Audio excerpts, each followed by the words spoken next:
Hey, it's Dave Duford at davidduford.com, where I help insurance agents like you become top producers.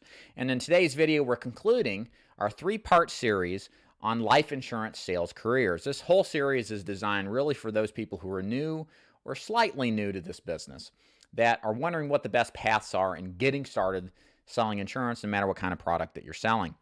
We've covered multi-level marketing. We've covered captive agency, joining those kinds with one carrier. And today we're going to talk about what I feel is the best opportunity for the more entrepreneurially minded agent, which is going independent.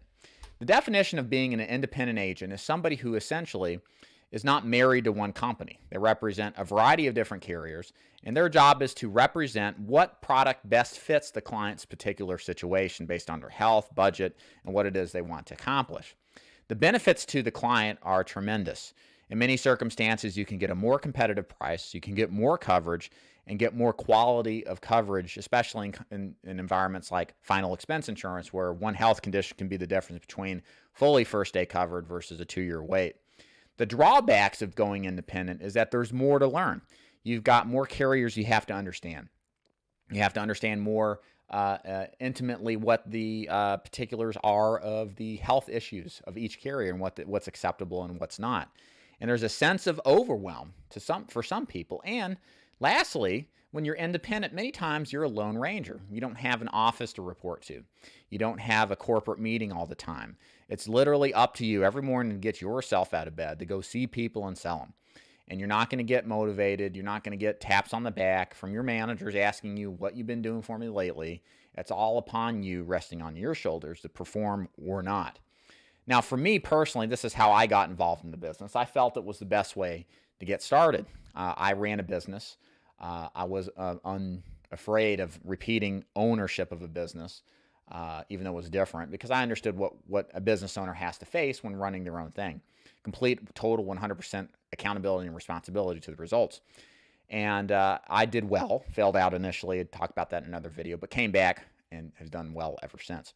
So I say all this because independence is great for the entrepreneurially minded. And the truth is that 5 to 10% of all insurance agents survive in this business, which is pretty much close to how many small businesses make it. So we know that 90% of agents won't make it in this business.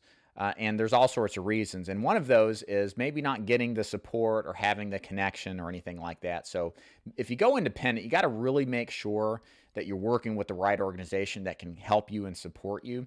Because a lot of the times people will just get contracts with an independent organization that pay well, but they'll never get support. They don't even know how to begin, which lead source is best, and they flounder and don't flourish like they could. I find that this particular approach is not good initially for people who are highly employee-minded. There are other organizations that are more MLM or captive that will have more micromanagement that really are good for people who don't have significant entrepreneurial experience. And again, nobody wants to admit that they're better as employees, especially if they're being sold on this business as being a business. But those organizations tend to do better for those particular type of people. Entrepreneurship is tough. You literally are on your own, and there's a particular personality that thrives in this, and there's those that don't. And it's just one of those things that it's hard to tell, too, if you will or you won't, because you don't know until you try on one hand.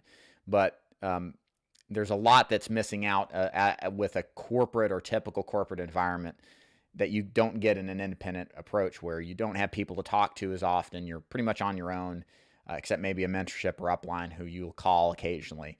So it's a little different dynamics, I guess you can say. I love it. It's how I recruit agents as an independent.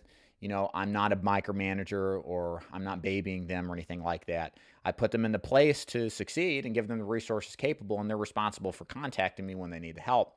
But under no pretenses am I trying to motivate them or encourage them or micromanage them. They have to be self-sufficient on their own. And that's the kind of person I'm looking for in my insurance agency, is the person who can be independent and who appreciates that and thrives under that type of responsibility. And if you'd like to learn more about how I recruit agents like that, go to davidduford.com, click the button that says Join David's Agency for free information on my various new agent sales and lead system programs. If you like this video, please thumbs it up, comment below, and share it with people like you who may be looking or already are in the insurance business.